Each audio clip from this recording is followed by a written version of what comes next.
অনেকেই জিজ্ঞেস করেন যে ভালো লাগলো কিনা। ভালো লাগা একটা খুব স্থূল অভিব্যক্তি বলে আমি মনে করি। এটা হচ্ছে প্রথমত আমরা যে ভাষাটি খুঁজছিলাম, চলচ্চিত্রের একটা নিজস্ব ভাষা তৈরি হোক, সেই ভাষাটি তৈরি হয়েছে এই চলচ্চিত্রে। এটা আমি মনে করি এটা একটা বড় ব্যাপার।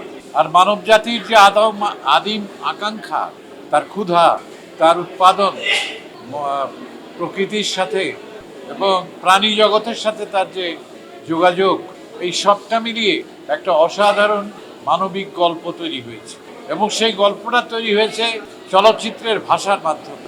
এটাই হচ্ছে পরিচালক মেজবাহুর রহমান সুমনের বড় কৃতি।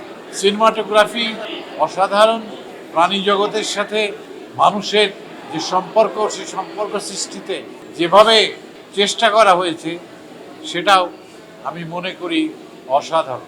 আর লোকেশনটা আমার কাছে মনে হয়েছে চমৎকার। পাহাড়, নদী, মানুষ, প্রকৃতি, ধান ক্ষেত, বৃষ্টি, সবটা মিলিয়ে একটি অসাধারণ প্রযোজনার অভিজ্ঞতা নিয়ে ফিরে যাচ্ছে। ধন্যবাদ।